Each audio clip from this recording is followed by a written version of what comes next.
Bida sa Basilan ang waterfalls na may kakaibang rock formation. At pati na ang isang eco park na ang libo-libong tulips gawa sa bote. Pasyalan natin yan sa pagtutok ni Jonathan Andal.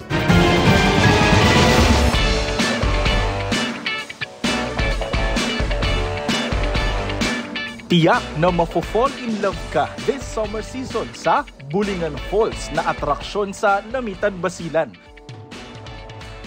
May taas itong 21 feet, relaxing dahil napapalibutan ng kakahuyan na nagbibigay lilim din sa mga turista. Bukod sa nakaka-in-love na pampalamig, dinarayo rin ang nakakamanghang rock formation. Relaxing yung lugar, sir, tapos maganda yung ambience. Tapos nakaka-relax yung tubig. Yung rock formation niya is natural. Kahit El Nino, talagang meron pa rin. Although, nai-slow yung flow.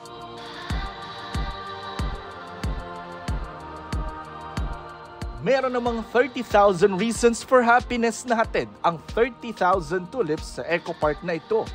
Netherlands yan? Nope, dahil sa Namitan City rin yan. Ang tulips na yan gawa sa recycled bottles na bunga ng Solid Waste Management Program ng lungsod.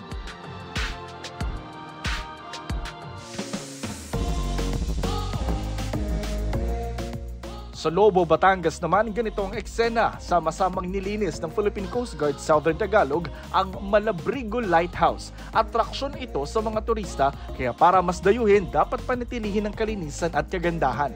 Ayon sa kanila, para ito sa pangangalaga sa kultura at kasaysayan sa lalawigan. Para sa GMA Integrated News, Jonathan Andal, nakatutok, 24 oras.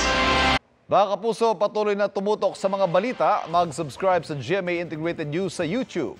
Sa mga kapuso abroad, samahan niyo kami sa GMA Pinoy TV at www.gmanews.tv.